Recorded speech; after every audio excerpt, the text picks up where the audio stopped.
खोनासं जोंनि दिनैनि बे आरायस'पारा गामि आरो हादानपारा गामिनि एखेबारे सीमायाव थानाय बे फोथाराव जथुमनाय जोंनि BPF हान्जानि मेलखौ दैदेननाय कसुगाव ब्लक BPF हान्जानि आफादगिरि बिथां बनि प्रसाद बर' आरो लोगोसेयैनो जोंजों ज' दिनैनि बे मिटिंआव बाहागो लाफैनाय कसुगाव ब्लक BPFनिनो लेङाइ आफादगिरि मानगोनां दीपक नार्जारी फंबाय जोंनि कसुगाव ब्लक BPFनि लाइमोन हान्जानि आफादगिरि अरुण फंबाय लोगोसेयैनो BSUनि ब्लक कमिटिनि आफादगिरि रिंकु ब्रह्म बिथां लोगोसे गुबुन गुबुन जोंनि BPF हान्जानि दैदेनगिरि मावथिफारिया लोगो नोंथांमोन हादानपारा गामिनि गावबुरा बिथां आरो आरायस'पारानिफ्राय फैनाय गामिनि दैदेनगिरि नोंथांमोन बेवहाय फैनाय जोंनि हाग्रा ओनसोलनि समाजनि दैदेनगिरि रायजो राजाफोर खाथि खालानि गामिफोरनिफ्राय फैनाय आइफोर आफा फंबाय बिनानाव रायजो राजा गासैबो नोंथांमोन साबायखर आरो खुलुमनायखौ आं बयनिसिमबो सिगां जासिहरग्रोबाय नोंथांमोननि बे हादानपारा आरायस'पारा गामियाव दिनै आङो प्रथम आगान होफैजेनदों बेनि सिगां बे जायगायाव कोनोदिन फैनाय जायाखैमोन नामखौ खोनाबाय थादों आरायस'पारा खाथियाव हादानपारा जाय हक दिनै गावनि मेगनजों बे जायगाखौ नुफैनानै मोजां मोनबाय बेवहाय फैनानै आइ आफा रायजो राजाफोरखौ लोगो मोननानै गोसोआव गोजोननाय मोनबाय आंनि लोगोफोरनिफ्राय आं खबर लादों जायगानि सोमोन्दै माखासे बाथ्राफोरखौ बेवहाय आङो बिथांमोननिफ्राय सोंनानै लादों आरो गासैबो बाथ्राफोरखौ मिथिनानै दिनैनि बे मेलाव रायजो राजाफोरखौबो आरोबाव ज' लोगो मोननानै खनसेयैनो जोङो बाव जोंनि हान्जानि आरो आफाफोरनि रायजो राजाफोरनि बाथ्राफोरखौ जयै सावरायलांनानै माबा मोनसे राहा लामा लानायनि बेबस्थाखौ खालामलांनायनि जोङो सानलायदिनि होननानै बेवहाय जथुमनाय जाबाय दा आङो बेवहाय फैयैनि खारना जाहैबाय सिगांफ्राव जे फैनाय जायाखै MLA समष्टि हिसाबै बे आंनि समष्टियाव गोग्लैया आंना समष्टिया नोंथांमोननिखौ बारनानै सानजाहा बै नबीनगरनिफ्राय जालाङो ओरै सा फारसे इस्लामपुर सरायदाखा बे साइडथिं जालाङो बेनि खर'आव थानाय नोंथांमोननि गामिनिखौ लाफानानै ओरै जेसेबां दङ मैनागुरि ओरैहाय धोनगुरि थाइसौगुरि बेफोर गासैबो ओनसोलफ्रा जोंनि गसाइगाव समष्टियाव गोग्लैयो दा बे मालाय समष्टियाव गोग्लैनाय हिसाबै आंनि समष्टियाव MLA समष्टियाव गोग्लैला हिसाबै बावहाय फैनाय जायामोन गावनि समष्टियावल' गिदिंनाय जायोमोन दा दिनै बेवहाय खिन्थु आङो नोंथांमोननि गामियाव आंनि समष्टि हिसाबै नङाब्लाबो हान्जानि बाथ्राफोरखौ सावरायनो होननानै नोंथांमोननि हांख्रायनाय मथे नोंथांमोनहा सावरायनो जायगा होबाय जेब्ला जोङो बावहाय फैनाय जाबाय आरो मोनसे खोथाया स्पष्ट दा आसामाव MLA समष्टि आरो MP समष्टिखौ गोदानै बानायफिनजोब्बाय पुराना MLA समष्टि हिसाबैबा बे समष्टिया गसाइगाव समष्टियाव दङ किन्तु 2026 आव जे MLA इलेक्शन जागोन बे एमएलए इलेक्शनाव गसाइगाव समस्तिनि बे समस्तिनि दा नोंथांमोनहा रायजो राजाफोरबाबो गसाइगाव समस्तियाव भटखौ होनो मोननाय नंला नोंथांमोननि एलेखाया दा दतमा समस्ति होननाय गोदान एमएलए समस्तियाव हाबहैजोब्बाय आरो दतमा एमएलए समस्तिनि जाय केन्डिडेट जागोन बेखौसो फैगौ 2026 आव जानो गोनां एमएलए इलेक्शनाव नोंथांमोनहा भटखौ हैनांसिगोन एथ' बोसोरहालागैथ' गसाइगाव 28 नम्बर समस्तिनि एमएलए बिजाथिनो भटखौ होबोबाय थादोंमोन 2021 आवबो नोंथांमोनहा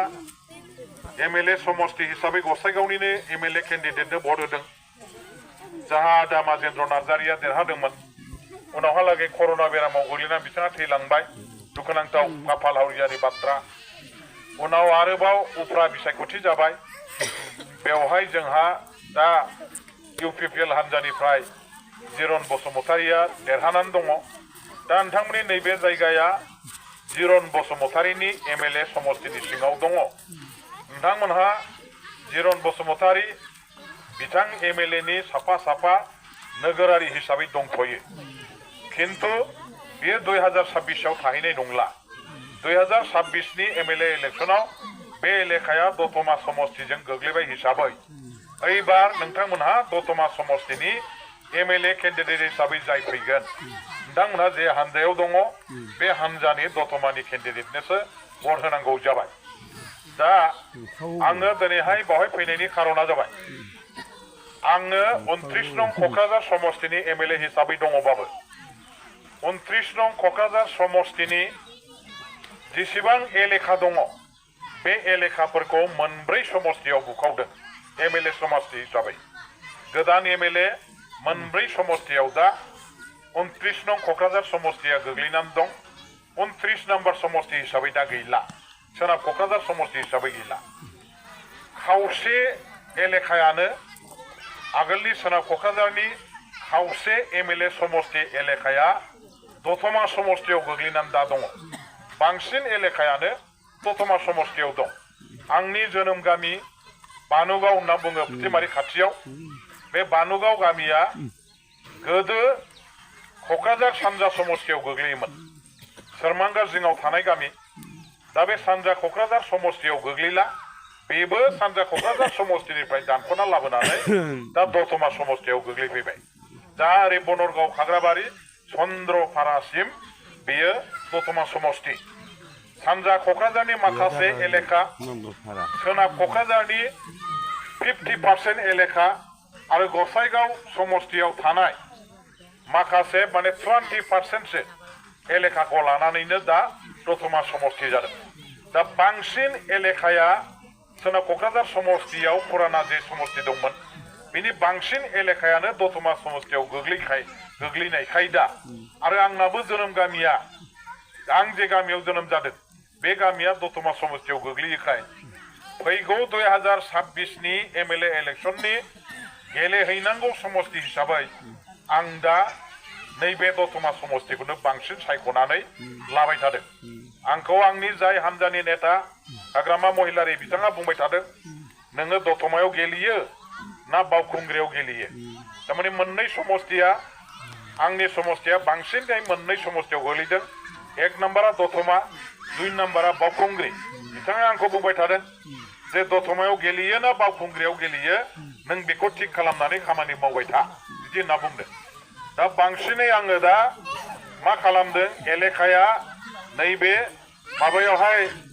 दतमा समस्तियाव गोग्लैबाय जिहेतु आरो गामियाबो आंना जोनोम गामिया दतमायाव गोग्लैबाय जेब्ला दतमायाव गेलेनायानो साबसिन जागोन नामा होननानै दा दतमायाव गोग्लैनाय एलेखायाव आं बांसिनै खामानि मावबाय थादों दा बे हिसाबैनो आङो नैबे गसाइगाव समस्तिनि पुराना बे एलेखायाव थानाय सा ओनसोलनि गामिफोर सोनाबहा थानाय गामिफोर जायफ्रा दा दतमायाव हाबबाय किन्तु पुराना गसाइगाव समस्तिमोन बेवहाय जेराव आं फैफेराखै जेराव आं रायजोफोरजों सिना परिचय जायाखै जेरावहायनाखि आं थांलाय फैलाय खालामाखैमोन दा बेबायदि गोदान जायगायाव आङो रायजो राजाफोरजों एसे परिचय जाथोंसै होननानै जायगा दा हाबबाय थादों जेन'बा धोनगुरि थाइसुगुरि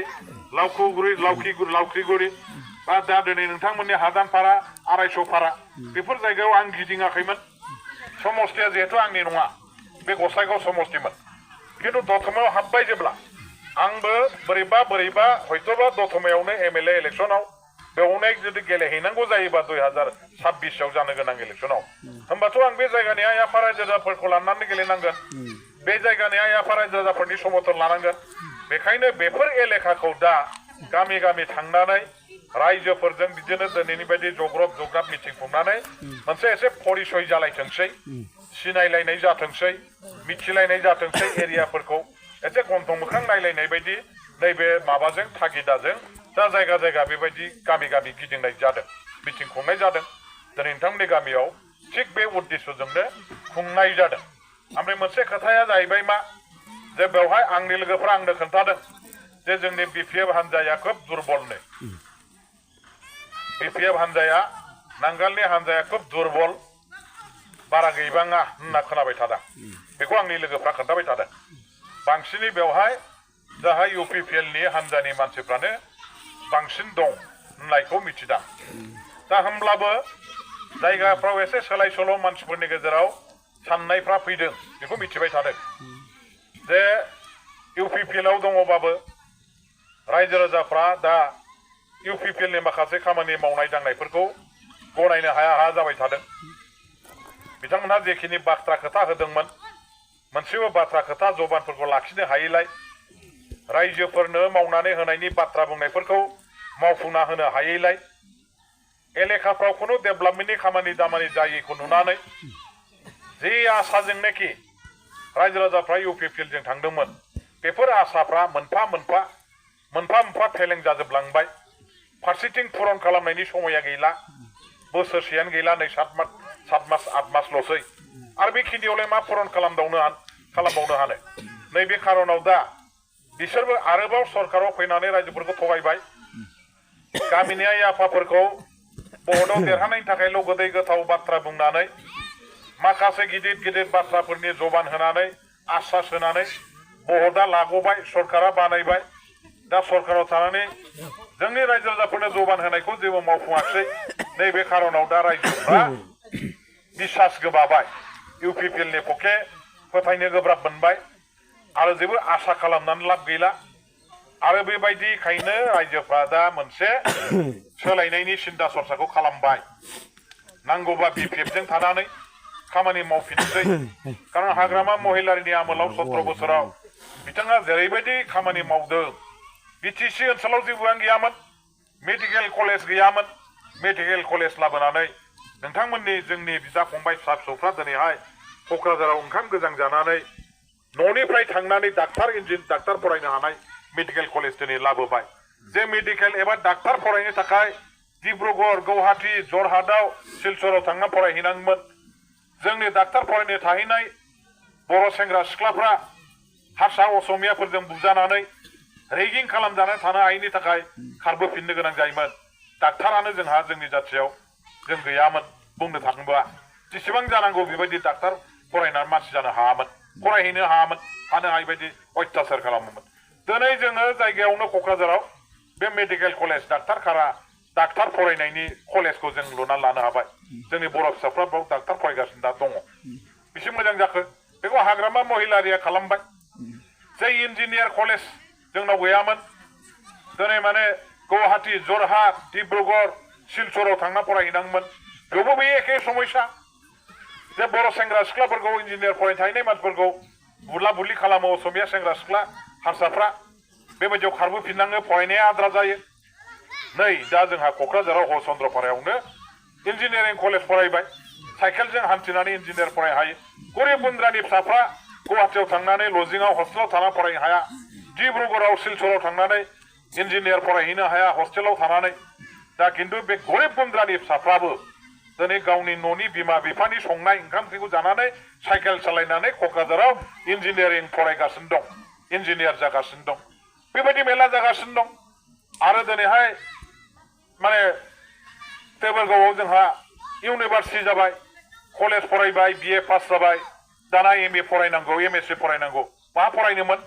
जों गुवाहाटीयाव फरायहैनांगौमोन गुवाहाटीयाव बे समस्या गरिब मानसिया दिनै बिराद मोजां सासे गावहा गथ' फिसा दङ बिराद मेलेम गोनां बिएखौबो बिराद मोजां पास जाबाय अनार्स टनार्स लानानै गथ' फिसाया एमए फरायनो गोसो माजों फोरोंनो हस्टेलाव थाहैनो हाया एडमिसन लानो हाया दोनहरनो हाया फार्स्टिं गथ'खौ फोरोंथारनांगौ माजों मा खालामनो बिमा बिफा हाला फोरोंनो एडमिसन हैनो हस्टेलाव दोनहैनो नै गथ'आ एमए फरायनो मोनला बिए फरायनानै न'आव बेकार जानानै थानांबाय बेसेबां दुखुनांथाव बाथ्रा बेलाय जों गरिब गुन्द्रा बे माने हाजिरा मुजिरा मावनानै जाग्रा न'खरफोरनि फिसा फिसौफोरनि थाखाय बिमा बिफाफोरनि थाखाय दिनै बेबायदि अबस्थायाव जों दङमोन खिन्थु दिनैहाय नायदो देबरगावआव बे बड'लेण्ड इउनिभारसिटि जोंहा जाबाय हाग्रामा महिलारिनि दिनावनो जाबाय हाग्रामा महिलारि बिथा खालामजोब्बाय दा बेफोर डेभेलपमेन्टखौ जोङो नुजोब्बाय आरो लामा सामाफोरखौथ' बाद होदो जेरै थाङो ओरै फाखानि लामा जेरै थाङो ओरैहाय माने आरसिसि कालभार दालां बिराद मोजां मोजां जाबाय दिनै गंगियानिफ्राय माबानिफ्राय बै मैनागुरिनिफ्राय सेरफांगुरिसिम थांनाय हेलनि सायाव दालां जानानै थांबाय बेबायदि जागासिनो दं अनेक जायगाजों मोजां मोजां एलेखा माने जोंनि एलेखाफ्रा बिराद डेभेलप जाबाय दा बेफोर डेभेलपमेन्ट हाग्रामानि दिनाव जानाय डेभेलपमेन्ट थारमाने बेनि दिनाव जौगाखांनाय खामानि मावनाय बेखौ नायदो दानिया ओमफ्राय दा नैबे दा सोलिबाय थानाय दानि गभर्नमेन्ट जाहा बे इउपिपिएल आरो बिजेपिएल लोगो नांनानै सालायनाय जे बिटिसिआव गभर्नमेन्ट दं बिथांमोनहा मा मावखो खामानि मावनायखौ दाना हिसाब खालामनानै नायदो तुलना खालामनानै नायदो रिजायनानै नायनायसाय दाना जे बे दानि सोलिबाय थानाय गभर्नमेन्टआ बिथांमोनहा जेबो खामानि मावनो हायाखिसै आसाम गभर्नमेन्ट भारत गभर्नमेन्टनिफ्राय थाखा लाबोनो हायाखिसै एलेखाखौ जौगाखांहोनायनि थाखाय 4 बोसोर साराय बोसोर थांबाय 6-7 मासल'सै इलेक्सनानो जानोसै माब्ला मावबावगोन थालाय एफा गोलाव समावबो जेबो डेभेलपमेन्टआनो जायाखिसैबा साराय बोसोराव जायाखिसैबा बे 6 मास 7 मासनि गेजेराव बिराद डेभेलप जाबावगोन होननानै सानजाबावो नामा सानजाया दा बेफोरखौ रायजोफ्रा दिनै नायबाय नोंथांमोनहाबो बिजिरनानै नायबाय बेनि थाखायनो बे जायगानि मानसिफोरनि गेजेरावबो मोनसे सोलायनायनि सिन्था सरसाया फैदों मोनसे दोहौ फैदोंमोन एकर्ड सुक्ति बिटिआर जानाय लोगो लोगो जे जेरैबायदि बाथ्रा बुंबाय इलेक्सनाव जे न'खर साख्रि होनाय जागोन रायजो राजाफोर न'खर साख्रि होनायखौ रावबो हाया नरेन्द्र मदियाबो हाया हेमन्त बिश्व शर्मायाबो हाया भारत सरकाराबो हाया आसाम गभर्नमेन्टआबो हाया दिनै इउपिपिएलआलाय मा मोनसे काउन्सिल गभर्नमेन्ट सालायनाय फिसा रायजोनि मोनसे पार्टिसो बे पार्टिनि नेताफ्रा इलेक्सनाव देरहानांगौनि थाखाय जेरैबायदि माखासे सस्थिया भाबै रायजोफोरखौ थगायनायनि उपाय बायदि लानानै न'खर साख्रि होथारनो होननानै जेबायदि बाथ्रा बुंदोंमोन बे गिलु फालु माने बिथांमोननि बे रायजोफोरनो होनाय जबानमोन बेखौ हायामोन बेबायदि जबान होनानै खुनुदिनावबो खामानि मावनो हाया दा दिनै हामाराखिसै बिसोरो हाबायसै रायजोफोर नोंथांमोननि न'खराव नोंथांमोननि गामियाव न'खरफ्रामबो साख्रि दं नामा दा रावबो गैया आरो रावबो गैयाबा गैया होननानै जों जेराव मिथिबाय हाया होमबा मानो जबान होआमोन रायजोफोरखौ भट आदाय खालामनो थाखाय भट मोननो थाखाय सरकार सालायनो गाज्रि दखल खालामनो थाखाय रायजोफोरखौ दिनै बेसेबां अन्याय भाबै थगायनाय जादों बेखौबोथ' रायजोफ्रा मिथिजोब्बाय नङा होमबा दिनै एनडिएफबि बिदा फंबायफोरनि केसआ मानो उइद्र' जायाखै बबे पृथिबियाव बबेहाय दं सुक्ति खालामखांनायनि उनाव सुक्ति खालामग्रा आन्दोलनकारि नेताखौ जेलाव खानानै दोनहैफिननाय हाग्रामा महिलारिखौ खादोंमोन नामा हाग्रामा महिलारिया 2003 सनाव बिएलटिनि चेयारमेन जानानै थानाय समसिमाव गेलु बालु केस दंमोन गुवाहाटियाव बमा होनाय बहाबा बमा होनायनि केस सानथ्र'हायि दंमोन रन्जन दैमारिनो जे केसखौ जाबसिनदों बेनिख्रुइ गिदिरसिन केसआ हाग्रामा महिलारि चन्दन ब्रह्म खाम्बा ब्रह्म आब' प्रमिला मोननि सायावबो दङमोन होमबाबोथ' दिनैहाय बेबायदि गिलु फालु केस दंब्लाबो 2003 सननि बिटिसि सुक्ति जानायनि उनाव आसाम गभर्नमेन्ट भारत गभर्नमेन्टजों रायलायनानै माखासे माने केस उइद्र' खालामलायनायनि बेबस्था लानाय जादों आरो बे केसफोरखौ उइद्र' खालामनाय डिसमिस खालामनायनि गेजेरजों गिदिर केस जाबसिन जादोंब्लाबो बे केसनिफ्राय मुक्त जानो हादों रेहाय मोननो हादों बिदि जेलाव थांनाङाखै दिनै मानो जेलाव थांनांखो फासि अर्डार जानानै दं दा एनडिएफबिनि अनेक सेंग्राफोर बेसेबांबा बुरजा बिसोर फासि अर्डार जानानै दं 6 जन ना बेसेबा मिथिबाय ओमफ्राय जायखिया बिदिनो 6-7 जनसोआ फासि जानायनि अर्डार जानानै दं एनडिएफबिनि सेंग्राफ्रा ओमफ्राय माखासेया थैजासे जेल जानांगौ रन्जन दैमारियाबो थैजासे जेल जानांगौ दा बे रन्जन दैमारिखौनो जेलनिफ्राय बख'नानै लांनानै माने बिटिआर सुक्तियाव सहि खालामबाय सुक्तियाव सहि खालामखांनाय नेताखौ बेबायदि जेलाव खानानै दोनहैफिननानै जोबथेसालियाव दोननाय थैजासे जेल जानांगौ होननानै हाइकर्टआ राय होनाय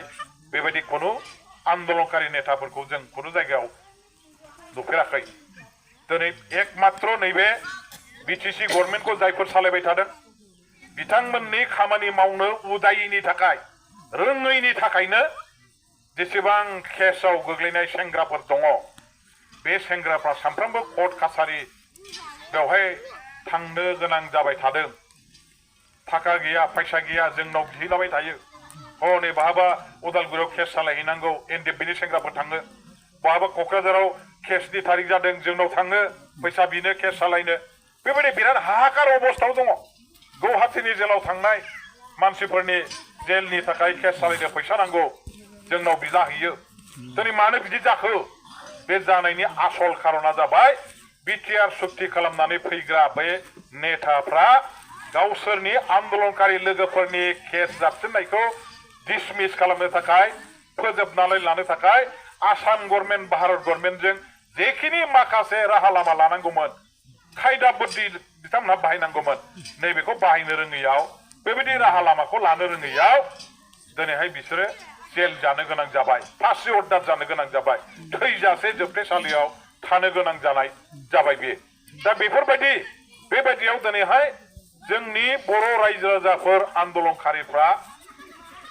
दानि बिटिसि गभर्नमेन्टनि पके बिश्वास गैला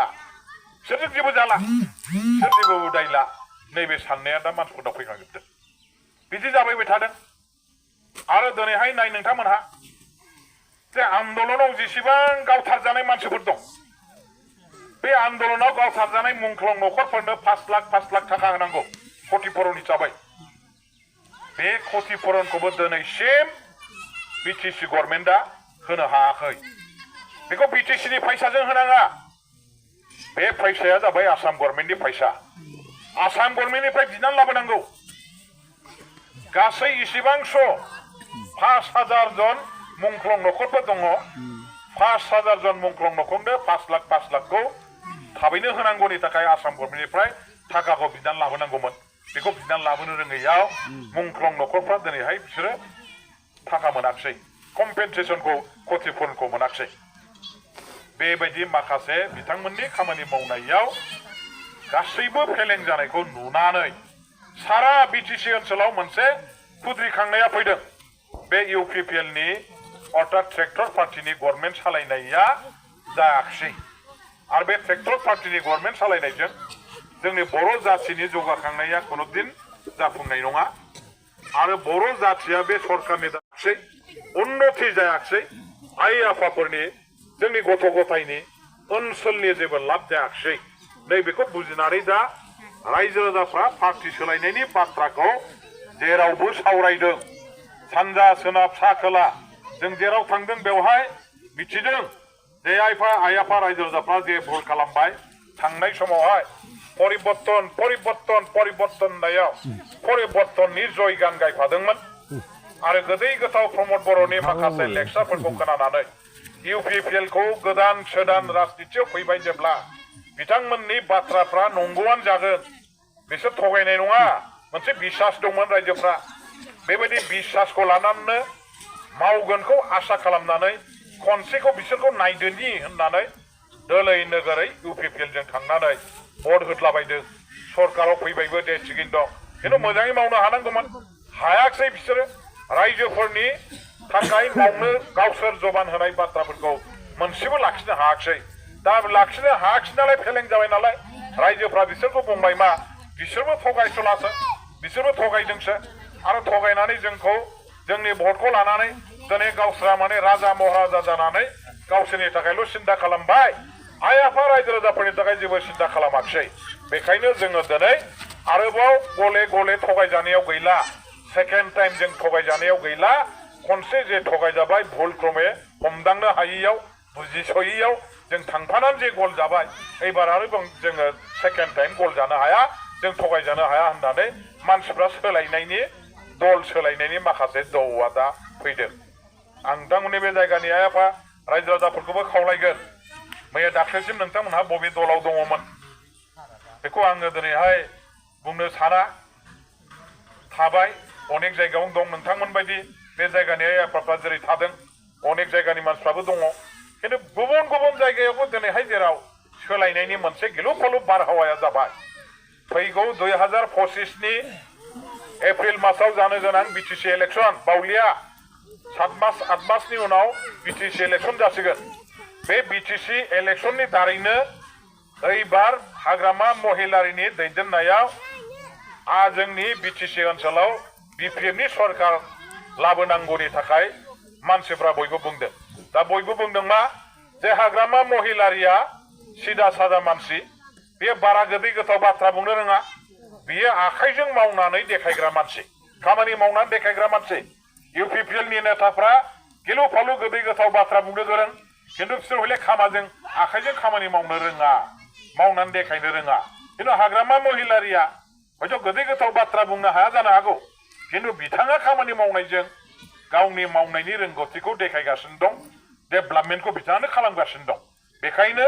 बिटिसिखौ डेभेलप खालामनांगौब्ला हाग्रामा महिलारि बिथां नङाबा जाया बिथांनि दारैसो डेभेलप जायो नै बे जिनिसखौ रायजोफ्रा बुजिनानै हाग्रामा महिलारि बिथांखौनो एबार सरकाराव लाबोफिननो थाखाय बयबो सावरायसोगारदों दा हाथाय बाजार गामि गामि जेरावबो आइफोर आफाफोरनि खुगा खुगा बेखिनि सावरायनायखौ नोंथांमोनहा मिथिगौ दा नोंथांमोनहा मिन्नाय जे बर' सेंग्रा सिख्लाफोरनि गेजेराव जेसेबां दा साख्रि मोनदों गासैबो हाग्रामा महिलारिनि दिनावमोन हाग्रामा महिलारिया 100टा साख्रि ओंखारदोंबा 90टाखौनो बर'फोरनो होदोंमोन 10टाखौल' गुबुन हारिनो होदोंमोन 100टा साख्रि ओंखारनायाव बेवहाय एकदम माने रावखौबो बासिया रावखौबो माने नेवसियालासे जायनो मोजाङै थांनानै रायलायनानै बिनानै लानो रोंदों बिनोनो होदों न'खर न'खर साख्रि होनायनि बाथ्राखौ बुङाखै बिथाङा खिन्थु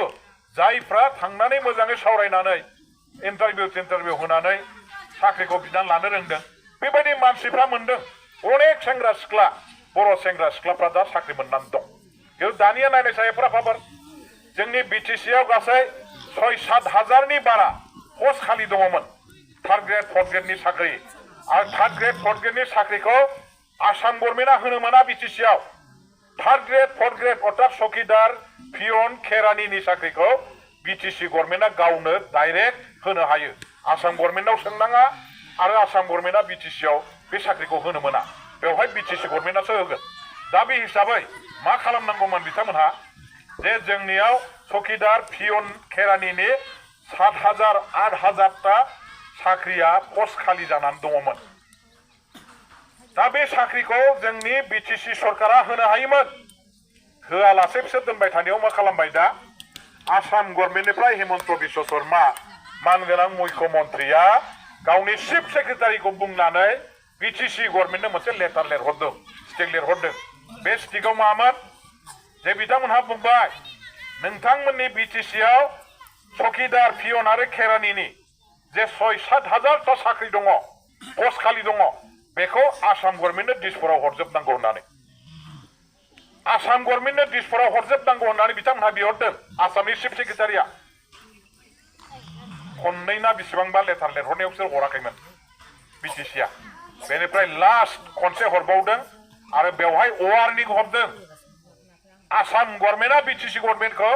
हरनोबा हराबा मुस्किल जागोन होननानै बिसोर लेटार लिरहरदों लोगो लोगो मा खालामनांबाय बिटिसिनि प्रिन्सिपाल सेक्रेटारिया बिटिसिआव जे 6-7 हाजारटा साख्रि दङमोन बेखौ थफ्ला जुनानै आसाम गभर्नमेन्टनो दिसपुराव हरजोबनांबाय दाना आसाम गभर्नमेन्टआ बे साख्रि पस्ट खालिखौ मोनना मा खालामखो आसामाव हिमन्त बिश्व शर्मा मुख्यमन्त्रि बिथाङा इन्टारभिउ खुंबाय बिटिसिनि पस्ट खालिखौ पुरन खालामनायनि इन्टारभिउआ क'क्राझाराव जानांगौ दा बिटिसिआ गावनि बे 6-7 हाजारटा साख्रि पस्टखौ आसाम गभर्नमेन्टनो दिसपुरनो हरबाय नालाय दिसपुर गभर्नमेन्टआ मालाय गुवाहाटीयाव इन्टारभिउ खुंना होबाय दानिया मा जाबाय मिथिगौ बे इन्टारभिउआव सोरखौ सायख'नाय जाखो जे गासैबो बिटिसिनि बायहेरानि सेंग्रा सिख्लाफोर हारसाफोर बिटिसिनि बायहेरानि बिटिसिनि सिंनि नङा आसामनि गुबुन जिल्लानि बेबायदि बिटिसिनि बायहेरानि हारसा सेंग्रा सिख्लाफ्रासो बे इन्टारभिउआव जिरायनानै पास जाजोबनानै दा बिसोरो बिटिसिनि बे पस्ट खालियावनो साख्रिया लानानै फैजोब्बाय जोंनियाव मिथिबायना उदालगुरियाव जइन जाफैबाय बाक्सायाव जइन जाफैबाय चिराङाव जइन जाफैबाय क'क्राझाराव जइन जाफैजोब्बाय 6-7 हाजारता बिटिसिनि नोंथांमोननि फिसा फिसौ बिदा फंबाय जोंनि गासैबो गथ' गथायफ्रा बेखार फरायनानै थानाय बे सेंग्रा सिख्लाफोर मोननांगौ साख्रिखौ आसामनि गुबुन बिटिसि बायहेरानि बे हारसा मानसिफ्रासो गासैबो लाजोब्बाय बिटिसिनि साख्रिखौ आसामनि मानसिया मोना बिटिसिनि साख्रि ओंखारनाय इन्टारभिउ होनांगौ जायोबा खालि बिटिसिनि मानसिफ्राल' बेवहाय बे इन्टारभिउखौ होनो मोनो बिटिसिनि बायहेरानि आसामनि गुबुन जिल्लानि मानसिफ्रा बेवहाय इन्टारभिउआव जिरायनो मोना नियमा बिदिमोन जुदि बिटिसिआव बेनि इन्टारभिउखौ खालामोमोनब्ला बिटिसि गभर्नमेन्टआ क'क्राझाराव बेनि इन्टारभिउखौ बिटिसि गभर्नमेन्टआ खालामोमोनबा बेवहाय जोंनि बिटिसिनि बर' फिसाफ्रानो इन्टारभिउआव जिरायनानै बे 6-7 हाजारतानि गेजेराव खमसे खम 5,000ता न'खरनि गथ' गथायफ्रा साख्रि मोनगौमोन बाखि 2,000 सेंग्रा सिख्लाफ्रा हयथ'बा हारसा मानसिफोर मोनगौमोन खिन्थु बांसिनानो जोंनि बर' सेंग्रा सिख्लाफ्रा मोनगौमोन दा बिदि जायाखसै दा मा जाबाय आसामनि हारसा मानसिफ्रा गासैबो साख्रियाव हाबफैजोबनायाव जोंनि जायगानि न'खरनि नोंथांमोननि बिदा फंबाय जे लेखा गोरों फिसा फिसौफोर दंमोन बिसोर जानांगौ ओंखामखौ बिसोर मोननांगौ साख्रिखौ दिनैहाय बायरानिफ्राय फैनानै लाफैजोबोबा बा लाफैजोबनाय जाबाय होमब्ला जोंनि मानसिफ्रा दाना बाहा साख्रि बाख्रि मोनबावनांगौ जोंनि सेंग्रा सिख्लाफ्रा लेखा फरायनाय बे बेकार सेंग्रा सिख्लाफ्रा बबे जायगायाव साख्रि मोनगोन दाना सोर होगोन दाना न'खराव ओंखारनाय साख्रिखौ न'खरनि गथ'आ मोनाखसै मालायनि गथ'आ फैनानै गुबुन जायगानि हारसा मानसिया फैनानै लाफैबाय जोंनि थोरसिनि ओंखामखौ दिनैहाय बर' फिसाफोर जानांगौखौ हारसा मानसिफ्रा फैनानै जाफैबाय दिनै बे जोंनि थाखाय बेसेबां दुखुनांथाव बाथ्रा आरो बे मानो जानो मोनखो जेराव बिटिसिआ 3rd ग्रेड 4th ग्रेडनि पस्टआव साख्रिखौ गावनो होनो हायो बे पस्टआव दिनै आसामनिफ्राय आसाम गभर्नमेन्टआसो मानो इन्टारभिउ फाथिनानै बिथांमोनहा गावसोरनि हारसा मानसिफोरखौ बिटिसिनि बायहेरानिफ्राय एपइन्टमेन्ट होयै मानो बेवहाय पस्टिं खालामहरखो बे मानो जानो मोनखो बे जानो मोननायनि खारना जाबाय दानि बिटिसि खुंगिरिफोरनि उदायैनि थाखाय दानि बिटिसि गभर्नमेन्टनि आयेन कानुन नियम नीति सरकार सालायनायनि खुनु कौशल खुनु नियम नीतिखौ बिथांमोनहा मिथिया आरो जेरै गोसो बेरै बेवहायनो दा आसाम गभर्नमेन्टजों आसामनि मुख्यमन्त्रिजों आसामनि मन्थ्रिफोरजों खोमा खेबनानै बिसोर सालायजागासिनो दं दिनै दुखुनांथाव बाथ्राया बेनो जेब्ला बिटिसि सरकार जाजेननो बिथांमोनहा बिजेपिजों रायलायबाय थादोंमोन 2020 सनावहाय इलेक्सन देरहाखांनानै आङो गले बुंहरदोंमोन इउपिपिएल नेताफोरखौ नोंसोरो सरकारखौ बिजेपिजों बानायनाङा सरकारखौ नोंसोरो बिजेपिजों बानायनाङा लोगो जानानै बिटिसिआव आसामाव बिजेपिजों लोगो जानानै गभर्नमेन्ट बानायहैयोबा दिसपुराव बानायहैयोबा आलादा बाथ्रा बाय बुंनांगौ गैया किन्तु दिसपुरखौ गारनानै नैबे क'क्राझाराव इउपिपिएल हान्जाया बिजेपिजों एखेलगे आखाइ हमनानै सरकार सालायोबा जों बर' जातिया सेस जागोन जोङो नैबे बिटिसि ओनसोलाव धंस जागोन बिटिसि ओनसोलाव गासैबो बिबारनि बागान जाजोबगोन बिटिसि ओनसोलाव गासैबो दिसपुरनिफ्राय डाइरेक्ट सासना फैगोन बेखायनो नोंसोरो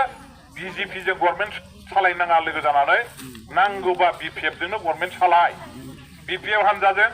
नांगोल पार्टिजोंनो ट्रेक्टर पार्टिजों ज' जानानै गभर्नमेन्टखौ सालाय लोगो जानानै एलायन्स जानानै होननानै आं गले बुंबाय थादोंमोन बिथांमोननि नेताफोरखौ खिन्थु बिसोर मानियाखसै बिसोरना जाहैबाय मा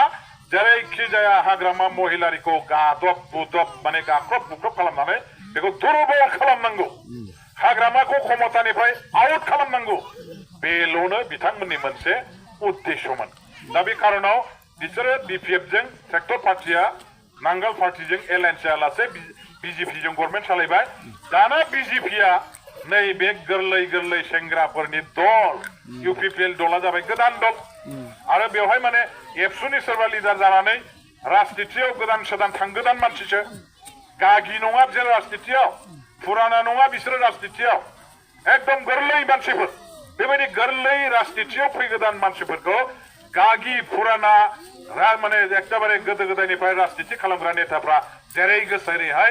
बिथांमोनहा खोमाव खेबनानै फिदिंनो नाजाखायो दा थिग बेबायदिनो दिनै इउपिपिएलनि नेताफ्रा गोदान सोदान राजनितियाव फैगोदान मानसि नालाय खोमा खेबनानै फिदिंजाबाय थाबाय गावसोरनि गोसो बायदि दिनैहाय दिसपुरनि माने माबानिफ्राय आसाम गभर्नमेन्टआ बिटिसिखौ सालायहरबाय थाबाय दा बेबायदियावनो बिसोर दिनै जेबो मावनो हाला आसाम गभर्नमेन्टआ जेखौ थिनो बेखौसो मावनांबाय थाबाय बाहायजाबाय थाबाय आरो बेबायदि मालायजों बाहायजाबाय थानाय दिसपुरजों बाहायजाबाय थानाय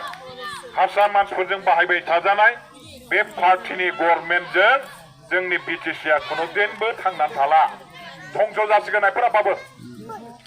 जों नोंखायनो दा बे इउपिपिएल सिउपिपिएलनि खोथाखौ सिन्था खालामनानै जेबो लाब गैथ'ला बिपिएफजों ज' थानानै खामानि मावनांगौ नोंथांमोनहाबो बे ओनसोलाबो सिगाङाव जेरै दंमोन सोरजों दङमोन आं बेखौ बुंनो थांला जायजोंखि जेखि थायामोन मानो दिनैनि दिनाव जोङो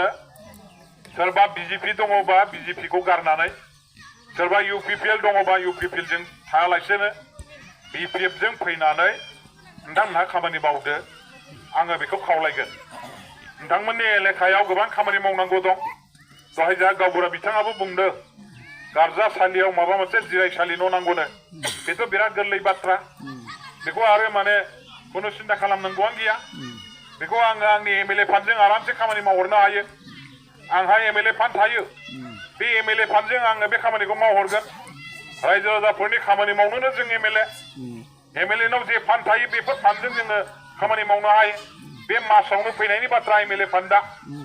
डिसेम्बरनि गेजेरावनो जेरैखिजाया फैनायनि बाथ्रा हयथ' गाबोन समफोरहालागै फैनोबो हागौ फान्डआ गाबोन समफोरहालागै जुदि फान्डआ फैयो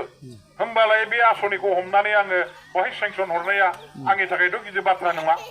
आइ आफा रायजो राजाफोरनि मावनोनो जों एमएलए नङाब्ला गतिके आं मावगोन सिन्था गैया आं खोथा होबाय रायजोफोर आं मावगोन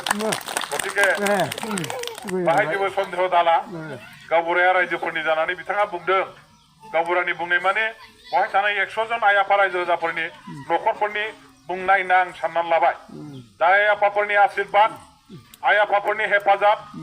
सहाय सहयोगिताखौ खिन्थु आंनोबो नांगोन जोंनोबो नांगोन आं रायजोफोरनि खामानि मावनो मोजां मोनो रायजोफोरनि थाखायनो आङो जेब्लाबो सिन्था खालामो नोंथांमोननि एलेकानि थाखाय खामानि मावनो फैबाय थानाय समाव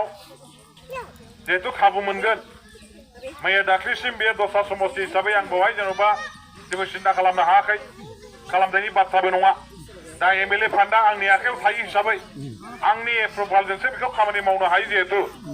आङो बेवहाय जेब्ला आंनि एमएलए फान्डखौ हरगोन बेवहाय आंनि बादै दस्राया रावबो जेबो खालामनो हाया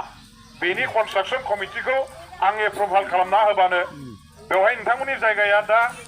28 गसाइगाव समस्तियाव दंब्लाबो बे जायगानि आइ आफा रायजो राजाफ्रा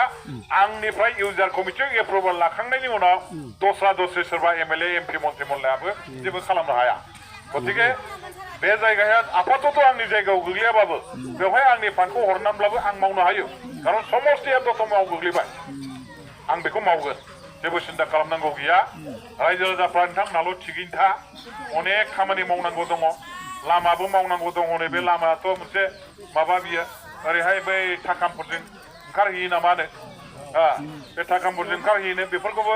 लासै आङो माने सिन्था खालामगोन नङा होमबा आसाम गभर्नमेन्टनिफ्राय फान्ड फैनायखौ नायनि आं बेनि उनाव जुदि प्रयजन जायो रायजोफ्राबो जुदि थिगै थाजोबलायो खिन्थु उल्थां बाल्थां मोखां जालायबा एसे आखुबो जायो खामानि मावनो नङा होमबा जायोना जाया जायो दहायनो होनदों जोंहा गावबुराया अननाय होबासो अननाय मोनो अननाय होनो रोङाबा अननाय मोननाय नङा आंथ' अननोनो होननानै सिगांबोदों नङाबालाय बाहाय फैनाय मा खारन दंमोन दा अननोखायनोथ' आं सिगांबोदों दा रायजो राजाफोरखौ अनो हिसाबै अननो होननानै फैबाय आं आरो आंखौबो रायजो राजाफ्रा अनाबा आंनि अननायनि मुल्यआ बहा थागोन रायजोफोर अननायनि मुल्यखौ आंनोबो नांगोन नोंथांमोनहाबो मोननांगोन दा बेखायनो बयबो खौसेयै थादो होमबा बिराद खामानि मावनो हागोन रायजोफ्रा थिग जायोबा आरो एबारथ' 2025 सरकारा हाग्रामा महिला राननायानो जाखागोन हाग्रामा महिलारि बिथांनि दैदेननायावनो सरकारा जागोन आरो हाग्रामा महिलारि बिथाङा आंखौ होनदों नोङो कसुगाव समस्तियावबो MCLA गेलेनांगौ आरो दतमा समस्तियावबो MLA गेलेनांगौ होनना बुंदों दा आं जेबो डिसिसन लाथ'वाखै दा कसुगाव समस्तियावबो जुदि MCLA गेलेनांगौब्ला रायजोफ्रा भट होनांगोन ना होनाङा होनांगौ होगोन ना होआ आइफोरा पार्टिजों होनांगौ होनांगोन बेखौथ' आं होनखाबायानो दा ओजोंहाय दिसपुरावबो MLA बो जानोसै ओजों BTC आवबो ओमफ्राय माने MCLA बो जानोसै आरो माबा माबि जेनेबा EMफोर जादेरबावबाथ' जाबायसै ओजोंबो MLA जाबाय ओजोंबो EMबो जाबाय नङाबा ओजों मन्थ्रिबो जाबाय ओजों MCLA बो जाबाय बेबायदिबो जुदि जायोब्ला होमबाना फारनैबो आखाइजों खामानि मावनो हागोन ना हाया फारनै आखाइजों खामानि मावोब्ला बेसेबां डेभेलप जागोन एलेखाफ्रा आइफोराफोर जागोन नङा होमबा जायो दानिफ्राय थिग थानांगोन ना थानाङा थानांगौ दानिफ्राय थिग थानांगोन दा दिनै जों फैलायबाय दा मोनायावनो हयथ' फैनोबो हागौ सोरबाया फैगोन ना फैया फैयो अमा बुथारनानै जाहोला फैबा दसेनो सोलायला जोबना बे नोंखागौ बेथ' जाखागोन दिनै फैयाबाबो गाबोन फैखागोन अमा बुथारगोन जौ लाबोगोन द्रामखि द्राम मानसिफ्रा बावनो जायै लोङै जों मैया फैनायखौ दिनै बावगारबा नोंथांमोना बेबोथ' थिग जानाय नङाना जागोनसो दा जोंथ' अमाबो जाहोनो हाला जौबो लोंहोनो हाला जोंहाथ' बिर'धि दलसो जाहैबाय नालाय फैसा थाखानो बिराद जारला गारि थाव सोनानै बिसिम फैनायानो बिराद खस्थ' आं अमा जौखौबा माजों जागोन माजों लोंगोन दा खिन्थु मालाय सरकाराव थानाय हरै दाथ' बाहाय EM दङ दा EMआ फैनानै थिगसे अमा दिसि बुथारग्लुंला फैयोबा बेथ' जारला जागोन ना दा रायजोफ्रा जानानै बावजोबोबा लामाबो जानाय नङा बाव गारजासालिबो जानाय नङा बाव जिरायसालिबो जानाय नङा बाव दा जिरायसालि नांगौ लामा नांगौ ना अमा जानानै सानसेनो जोबदों खोथा बेसे जागोन ना रायजोफोर अमायाथ' मोनजाफेरि जिनिस नङा बेखौथ' जोङो न'आवनो बायलायनानै 10 थाखा 20 थाखानिब्लाबो बायलायनानै जालायलायबाय थानाय मोनजाफेरनाय जिनिस नङा होमबा मोनजाफेरनाय जिनिस गतिके जानो होफैयो जाखौथ' बुंजानाय नङा दाया जागोन बेखौ गावबो जागोन मालायखौ जानायखौबो मालाय जानायखौबो होबथायो होननानै दाया जागोन जानो होथारोबा जादो दहाय गावबुरा बुंदों फैसा गावबुराना सोरबा होनदों बहायनो फैसा होयोबा फैसाखौबो लागोन भटखौ हले थुनायाव जों गैया बोन्दों एबार आरो रायजोफोरनि डिसिसना एबार बले रायजोफोरनि डिसिसना भटआ फैयोबा UPPनिफ्राय थाखाखौ जासे जानानै भटखौ होआलासे नांगालावसो होजोबगोन जाहैदों जाबायना दा बेनो माब्ला थिगथार रायजोफोरनि सिद्धान्तआ बेनोबा रायजोफोरना सिन्ताधाराया माथ' बिराद मोजां जासे जानानै खायबावालि होनना बुङा होमबा जे लाइयाव जायो बे लाइयाव खिनानै गारनाय होननाय जाया होमबा दा बेखौनो खालामोबाथ' मोजां खोथा दा जायखिजाया बे ओनसोलनि आइ आफा रायजोफ्रा थगायनो रोंगोन बायदिखौ आं नुवाखै थगायनाय नङा बिथांमोना एसे सिदा सादा जोबबायदि नुदा हाग्रा ओनसोलाव रायजो जानाय खस्थ' मस्थ' सोलिनाय मानसि बे जायगानि मानसिफ्रा थगायनाय नङा बे टाउन खाथि खालानि नामदानि मानसिफ्रासो एसे फात्रामि गोजा थगायगोन होमबा एसे फात्रामि थायो सहर बन्दर खाथि सेर सेरनिया हारसाफोरनि खहाय हाबनाय मारुवारिनि बाङालिनि बिहारिनि सोरबा माने मुस्लिमनि खहाय हाबनाय नालाय एसे माने फात्रा बुद्धिया बारा दं बे नामदानिनि बे सहर बन्दर टाउन खाथियाव थानायब्ला दा बेफोर जायगायाव थानाय मानसिफ्राथ' बिराद फ्रेश एकदमबारे फ्रेश जोब सिदा सादा बे मानसिफ्रालाय मा थगायबायनो थगायनाय नङा निस्सय थगायनाय नङा होननानै साननानै लाबाय आं दिनैनिफ्राय थिग थादो नङा होमबा दिनैनिफ्राय थिग थादो आंबो खामानि मावगोन रायजोफ्रा जुदि खामानि मावनो सुबिदा होयोबा नोंथांमोनहा अनसायोबा आं दङ आरो नोंथांमोनहा अनसायाबाथ' आं जेबो खालामनो हानाय नङा दा आं दासिम मावनो हानाय अबस्थायाव दंफुबाय थायो 1.5 बोसोर MLA दंबाय थायो आं दाबो MLA हिसाबै 1.5 बोसोरा दंबाय थायो बे 1.5 बोसोराव आङो खननै खामानि मावनो हाबावगोन गतिके फैबाय थानाय MLA फान्डआव आङो नैबे नोंथांमोननि प्रथम गावबुरा बिथाङा जेखौ बेवहाय मोनसे दाबि दैखांदों बे दाबिखौ पुरन खालामनो थाखाय आङो MLA फान्डनि स्किमखौ थाखाखौ बहाय सेंसन होगोन बे फाइनाल आंनि दिनैहाय आं बहाय फोसावबाय उननि बेलायाव आरोबाव रायजोफोरनि मथि गथिखौ एसे नायबावनानै नङा होमबा रायजोफोरनि मथि गथिखौ एसे नायबावनोसै बेखौ मोनखांनायनि उनावबा मा जायो दा बे हिसाबै उनाव आरोबाव बेनिफ्राय साबसिन जे मावनांगौ दं आंथ' बुंखाबाय हनै लामाफ्राबो मावनांगौ दं बेफोरखौबो लासैनो आरोबाव माने मावनायनि बेबस्था मानोथो जाया जागोन जोंनिनो आइ आफा बर' रायजो राजाफोर थानाय जायगा बेफोर जायगायाव खामानि मावाबा बहा मावनो जोंनि जायगाफ्रा गोग्लैसोनानै थाबाय गुबुन हारसाफ्रा मालाय बिराद खायदा गोरों एकदम बिसोरो सोरजों खामानि जायो सोर खामानि मावो बेजों सिथाबनानै थायो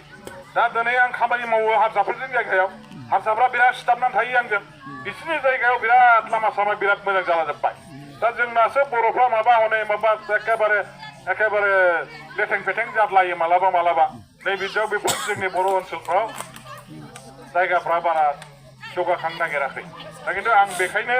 दिनै मोजां मोनदों बे जायगानि आइफोर आफाफोरखौ बेवहाय जोंहा पार्टिया बिराद दुरबलमोन होननाय खोनादोंमोनब्लाबो रायजोफ्रा जे ओंखारबोनानै सहाय खालामफैदों निस्सय रायजोफ्रा सोलायनायखौ लुबैमारदों आं बेखौ हमनानै लाबाय मैया दाख्लैसिम ट्रेक्टराव दंमोन बिजेपियाव दंमोनब्लाबो रायजो राजाफोरखौ आं खावलायबाय बेफोरखौ बाद होथ'दो जोंजों थाफिनदो जोंजों थादो बिपिएफजों थादो हाग्रामा महिलारिजों थादो आंजों थादो गसुगावनि जोंनि पार्टी लिडारफोरजों थादो जों जयै खामानि मावनानै जोंनालाय मा एरियाल'सो उन्नति जानांगौना जानाङा हाग्रामाखौ मोजां मोनो होननानै बिजों बागथाबनानै थाथारनानै डेभेलपमेन्ट जायाबा मा लाब दं लाब दंसै आरो दिनै सोरबाया जुदि प्रमदखौ मोजां मोनो होननानै प्रमदनि खोथाखौ मोजां मोनो होननानै बेजों बागथाबनानै थानानै एलेखाया जुदि डेभेलप जायाबा मा लाब दं आइफोर आफाफोर ओंखायनो मानसिखौ मोजां मोननायजों खोथा गैया मानसिखौ मोजां मोननानै जेबो जाया बे नों मोजां मोननाय मानसिया लिडारा खामानि मावदोंना मावाखै बिनि मावनाय दांनायखौसो नायनांगौ जुदि मावदोंबा जों बेजों थाबाय थागोन जुदि मावाखैबा बे जुदि खोथाल' बुंदों गोदै गोथाव बाथ्राल' बुंदोंब्ला जेबो मावाखैबा बेजों जों थाला नांगौबा जों दस्राजों थानोसै खारना जाबाय जोंनि एलेखाया उन्नति जानांगोन डेभेलप जानांगोन आरो डेभेलपखौ जाय खालामगोन जों बे मानसिजों थागोन दा नोंथांमोनहा दिनै हयथ' आंखौ गोदान मानसि हिसाबै बे मानसिया मावनो हागौबो साननो हागौ सोरबाया नङा होमबा गोदान मानसि हनै ओरैहाय 29 समस्तियाव सोरबा क'क्राझाराव बिराद खामानि मावलागासिनो दंनो बियो होननायबो खोनालाबायदों दहाय रायखांलाबायदों मानसिफ्रा दा जोंनावबो मावसिगोन बियो मावनो चान्स होयोबा बिदि साननायाथ' रायजोफोराव दङ गैया होमबा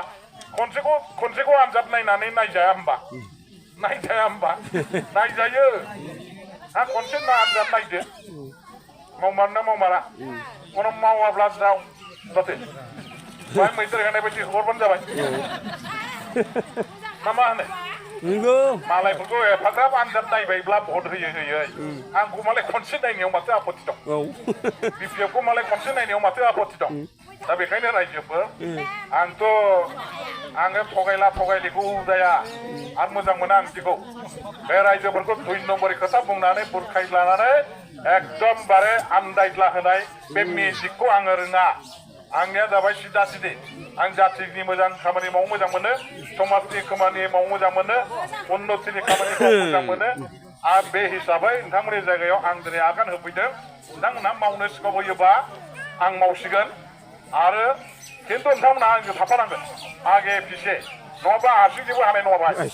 थागोनसै हारसिं हानाय नङा नोंथांमोनहा थाफानानै आगे पिछे दाया बाया उन सिगां जेला थाफागोन होमबासो आंनाबो खामानि मावनायनि सक्तिया रागोन बोलोआ रागोन साहसआ रागोन होमबासो खामानिफ्रा जाफुंगोन आरो बेजोंनो एलेखाया लाब जायोबा माथो गाज्रि सोरबा जौ लोंहोगोन माताल खालामगोन मा लाब दं एलेखा डेभेलप जायाबा सोरबा अमा बेदर जाहोगोन 1500 रानना गालांगोन अखानायै स्लिम स्लाम जागोन लाबा माहा दं जेबो लाब गैया रायजोफोरनि जेबो उन्नति जाया दा बेखायनो रायजोफोर थिग थादो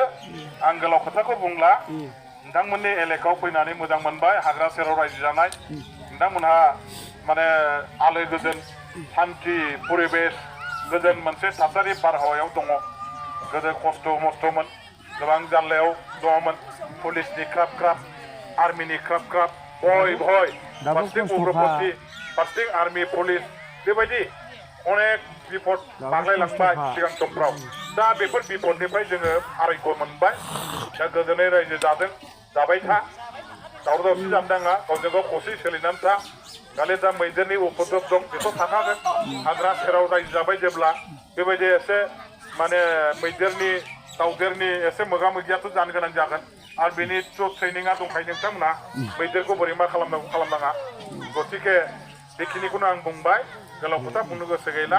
बयनिसिमबो साबायखर आरो खुलुमनायखौ जासिहरनानै उनाव आरोबाव लोगो मोनलायबावसिगोन बे गोथार मिजिंखौ लानानै आंनि बुंनो गोनां बाथ्राखौ आंनि सिगाङाव बुंनानै फोजोबबाय गोजोनबाय दा होमबा सानैसिम रोजा रोजा साबायखर थाबाय जोंनि बे हादानपारा गामियाव गोबां बेसेन गोसा बिबुंथि लाखिफैनायनि थाखाय दा सारनि बुंनाय बादि जों सोलिगोन ना सोलिया रायजोफोर सोलियो एखे गोसो सिङाव हाबबाय दा सोलियो एखे दा नोंथांमोना हयथ' मिथिगौ खोनाबाय जायफ्रा एसे निउस मिडिया नायो लेखा फरायो नोंथांमोना खोनायो हयथ' नुयो मबाइलफ्राव जे रबिराम नार्जारि नङा होमबा बिथां रबिराम नार्जारि जेरै बुङो ओरै मावो बर'आव सासे लिडार होनबा बिथां दा दिनै जोंहा मोनसे भाग्यबान जों जे बे बिथांखौ जों बे ओनसोलाव मोननो थांगासिनो दं दिनै साउथ गङिया हरै बे सा ओनसोला रोहो रोहो जाजोब्बाय थांनाय 17 बोसोराव जेनेबा जायफ्रा नायसनाखैमोन बे एरिया दिनै दालां बान्दो जाम्फै जालाजोब्बाय जागासिनो दं जोंनि खोला ओनसोलाव नामदानि ओनसोलावथ' नायजाला रोहो रोहो रोहो जायफ्रा जेखौ मावनो हायाखै बिथाङा मावगासिनो दं बेनि थाखायनो आरो बुंखाबाय सारा गावनो स्वयं गावनो निजे खुगाजों बुंबाय बे आं बुंनाय खोथा नङा नोंसिनि सिगाङावनो बिथाङा प्रतिश्रुति खोथा होखाबाय नङा होमबा दा बेखौ जोङो साफ्रोमबो गोसोआव लानानै बिथांनि खोथा मथे जाहाथे जों सोलिलाङो जाहाथे जोङो सोलाय सोल' जाया बिथां होननाय बादि गाबोन जुदि सोरबाया बेदर जाहोफैयोबा जौ खाबनै लोंनानै माथाल जानानै सोर BPF बेलाय सोर कुसुगाव ब्लक बेलाय सोर रबिराम बेलाय होनबाथ' जानाय नङाना जोंनाथ' अयभासा दङ नङा होमबा खबरदार बेखौ गोसोआव दालाबोसै आरो बयबो जों बिश्वासाव लाबाय फैगौ दिनाव जोङो सब समाय दोलै नोगोरै बेबायदिनो थांबाय थानोसै एखेबारे खुनु सोलाय सोल' गैला आरो बयबो गाव गावनि खामानि दामानिखौ गारनानै गाव गावनि नांथारगौ समायखौ गारनानैबाबो दिनै बे मेलाव नुजाफैनायनि थाखाय आङो कुसुगाव ब्लक BPF दोलोनि आफादगिरि जानानै बा कुसुगाव ब्लकनि जानानै बा जोंनि थाकामपुर प्राइमारिनि जानानै रोजा रोजा आंनि गोसो गोरबोनि